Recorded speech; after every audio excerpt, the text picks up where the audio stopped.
Welcome back to clean news Rajasthan. चलिए देखते हैं राजस्थान की 15 फटाफट बड़ी खबरों को। गहलोत तुमसे बैर नहीं, एमएलए तुम्हारी खैर नहीं। मौजूदा विधायकों की टिकट कांग्रेस को कैसे पड़ सकता है भारी। कांग्रेस विधायकों की खींचतान के बीच राजस्थान विधानसभा चुनाव मुख्यमंत्री अशोक गहलोत के लिए करो या मरो की लड़ाई बन चुका है। इस चुनावी राज्य में हर 5 साल में सत्ता परिवर्तन का रिवाज रहा है। यह स्थिति गहलोत के लिए मुश्किलें और बढ़ाने वाली है। राजस्थान में 2018 के इलेक्शन में एक नया नारा खूब लोकप्रिय हुआ था, मोदी तुमसे बैर नहीं, वसुंधरा तुम्हारी खैर नहीं। अब की बार इस नारे में कुछ बदलाव हुआ है। गहलोत तुमसे बैर नहीं, विधायक तुम्हारी खैर नहीं। सीधे शब्दों में ये कहे तो यह नारा कांग्रेस आला कमान को साफ संदेश है। जनता के बीच सीएम की तुलना में मौजूदा मंत्रियों और विधायकों को लेकर ज्यादा गुस्सा नजर आता है। शेखावत ने लगाए गहलोत पर तथ्य छिपाने का आरोप। केंद्रीय मंत्री गजेंद्र सिंह शेखावत ने सीएम अशोक गहलोत पर विधानसभा चुनाव के लिए भरे गए नामांकन पत्र में तथ्य छिपाने का आरोप लगाया है। शेखावत ने इस मामले को लेकर कल मुख्य निर्वाचन अधिकारी प्रवीण गुप्ता को ज्ञापन सौंपकर उचित कार्रवाई करने की मांग की है। शेखावत का कहना है कि गहलोत ने 2 ऐसे गंभीर मामलों की जानकारी नहीं दी है जो बेहद गंभीर और संगीन किस्म के हैं। शेखावत के ज्ञापन मुख्य निर्वाचन अधिकारी की उचित कार्रवाई का आश्वासन दिया है। मुख्य निर्वाचन अधिकारी ने सौंपे गया ज्ञापन में आरोप लगाया था कि मुख्यमंत्री अशोक गहलोत ने जानबूझकर 2 एफआईआर की जानकारी नहीं दी है, जबकि वे गंभीर मामले हैं। उन्होंने कहा कि सीएम अशोक गहलोत ने आपराधिक मामले छिपाकर नामांकन भरा है। निर्वाचन विभाग से आग्रह किया गया है कि उन पर संज्ञान में लेकर उचित कार्रवाई करे। 5,29,31,152 मतदाता चुनेंगे राजस्थान की सरकार। राजस्थान में 25 नवंबर को होने वाले विधानसभा चुनाव के तहत मतदाता सूचियों और पोलिंग स्टेशनों के फ्रीज होने के साथ साथ प्रदेश में चुनाव के लिए वोटरों और मतदान केंद्रों की तस्वीर साफ हो गई है। चुनाव में 52,139 मतदान केंद्रों पर 5,29,31,152 मतदाता मिलकर इस बार नई सरकार चुनेंगे। वहीं अगर 2018 में हुए विधानसभा चुनाव की तुलना में बात करें तो इस बार 51,41,186 लाख वोटर्स बढ़े हैं। 5 साल में सबसे ज्यादा वोटर्स जयपुर की झोटवाड़ा विधानसभा में 64,625 जुड़े हैं।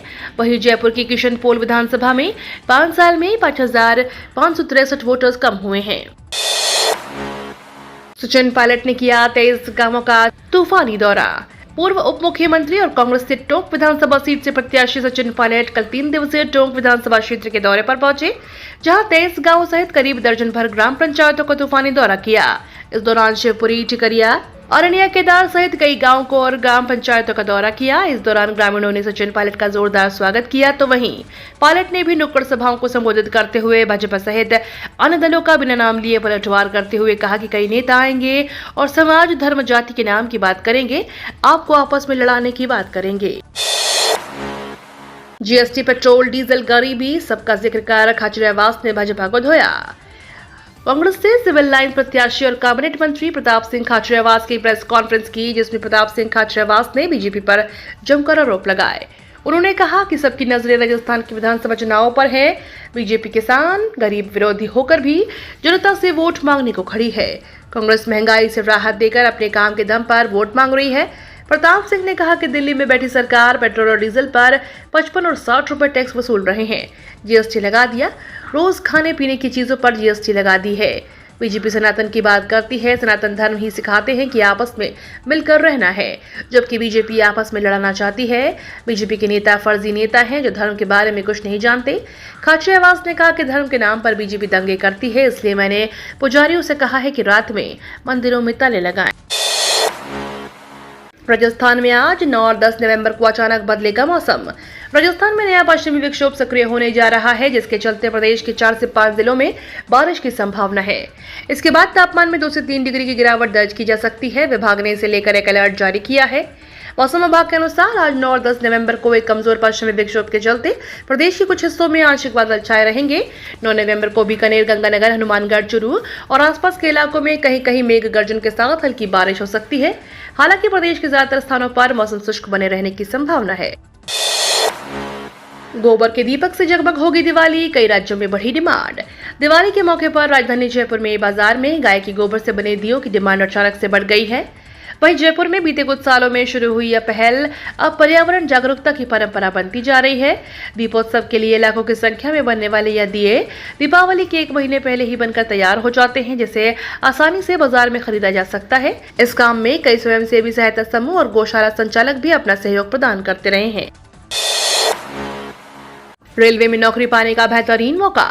अगर आप ग्रेजुएट हैं और रेलवे में नौकरी की तलाश कर रहे हैं तो यहाँ आपके लिए एक बेहतरीन मौका है।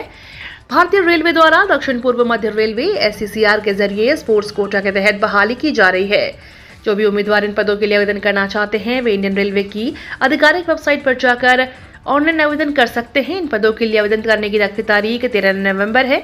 इस भर्ती अभियान के जरिए संगठन में 40 पदों को भरा जाएगा। पीएम मोदी का राजस्थान दौरा। उदयपुर आज 9 नवंबर को रहेगा no fly zone. PM Narendra Modi की उदयपुर का प्रस्तावित यात्रा को देखते हुए जिला प्रशासन ने आज 9 नवंबर को उदयपुर जिले को नो फ्लाई जोन घोषित कर दिया है। प्रधानमंत्री की यात्रा को ध्यान में रखते हुए उनकी सुरक्षा व्यवस्था के तहत जिला मजिस्ट्रेट अरविंद पोसवाल ने धारा 144 में प्रदत्त शक्तियों का उपयोग करते हुए उदयपुर जिले में आज सुबह 6 बजे से 24 घंटे के लिए नो फ्लाई जोन घोषित किया है। इस दौरान जयपुर जिले की संपूर्ण राजस्व सीमाओं में किसी भी प्रकार के हेलीकॉप्टर, UAV, ड्रोन, गुब्बारे इत्यादि उड़ाने पर पूर्णतः प्रतिबंध रहेगा। इस आदेश की अवहेलना करने वालों के खिलाफ IPC की धारा 181 के तहत कानूनी कार्रवाई की जाएगी। CRPF में बिना परीक्षा ऑफिसर बनने का मौका। केंद्रीय रिजर्व पुलिस बल में नौकरी पाने का मन बना रहे युवाओं के लिए बेहतरीन अवसर है। अगर आप इन पदों से संबंधित योग्यता रखते हैं तो CRPF में तुरंत आवेदन कर सकते हैं। इसके लिए CRPF ने अस्पतालों में जनरल ड्यूटी मेडिकल ऑफिसर की भर्ती के लिए वॉक इन इंटरव्यू आयोजित करेगा। पुरुष और महिला दोनों उम्मीदवार जिसकी आयु इंटरव्यू तिथि के समय 70 वर्ष से कम है CRPF के इस भर्ती के लिए शामिल हो सकते हैं। CRPF के इन पदों के लिए आयोजित इंटरव्यू में उम्मीदवारों के पास MBBS की डिग्री और आवश्यक इंटर्नशिप अनुभव होना चाहिए। जो भी उम्मीदवार इन पदों के इंटरव्यू के लिए शामिल होगा उन्हें 4 दिसंबर को 9 बजे उपस्थित होना होगा। कुछ जगह असंतोष हो सकता है। कांग्रेस के बागियों पर सचिन पायलट का रिएक्शन। राजस्थान विधानसभा चुनाव में टिकट वितरण को लेकर उपजे असंतोष पर सचिन पायलट का रिएक्शन आया है। पायलट ने टोंक जिले में जनसंपर्क के दौरान मीडिया से बातचीत की। पायलट ने कहा कि कांग्रेस में बहुत सोच समझकर टिकट वितरण हुआ है। कुछ जगह असंतोष हो सकता है लेकिन मूलतः अच्छा टिकट वितरण हुआ है। एकजुटता से सभी प्रचार में लगे हुए हैं। पायलट ने फिर कहा कि इस बार कांग्रेस की सरकार रिपीट हो रही है। 25 नवंबर को भारी बहुमत से बनने जा रही कांग्रेस सरकार। पायलट ने कहा कि बीजेपी में हुए टिकट वितरण के जनता पर अच्छा प्रभाव नहीं पड़ा है। बीजेपी के कई बागी चुनाव लड़ रहे हैं। राजस्थान में भाजपा आएगी, कांग्रेस जाएगी। राजस्थान में कांग्रेस को झटका लगा है। चुनाव से पहले 2 बड़े नेता विष्णु लाटा और सुनीता भाटी बीजेपी में शामिल हो गए हैं।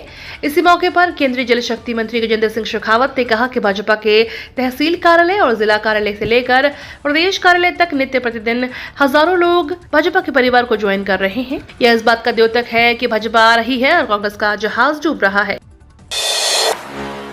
सस्ता मिलेगा LPG गैस सिलेंडर। मोदी सरकार LPG उपभोक्ताओं को बड़ी राहत दे सकती है। मोदी सरकार गैस सिलेंडर पर सब्सिडी बढ़ाने का विचार कर रही है। संभावना है कि सरकार की ओर से सब्सिडी प्रधानमंत्री उज्ज्वला योजना के लाभार्थियों की जाएगी। फिलहाल उज्ज्वला योजना के लाभार्थियों को साल में 12 सिलेंडर पर 3600 रुपए की सब्सिडी मिलती है। उज्ज्वला योजना के तहत आने वाले महीनों में अतिरिक्त राहत पर फैसला हो सकता है।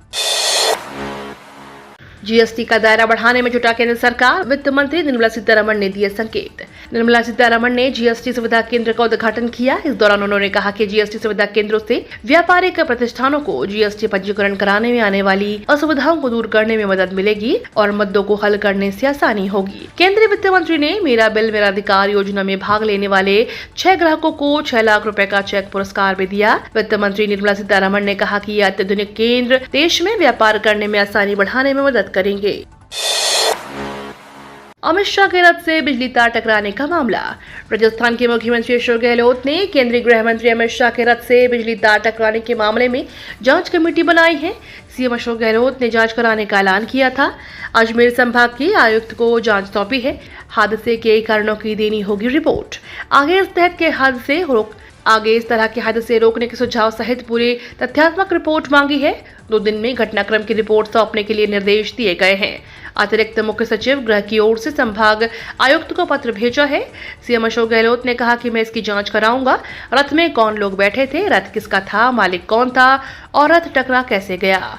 सीएम अशोक गहलोत ने कहा कि राजस्थान की धरती पर अगर केंद्रीय गृह मंत्री का रथ टकरा जाए तो मेरी चिंता होना स्वाभाविक है। ये तो थी राजस्थान की बड़ी खबरें। रोजाना सबसे पहले अपडेट पाने के लिए क्लीन न्यूज राजस्थान को अभी सब्सक्राइब करें।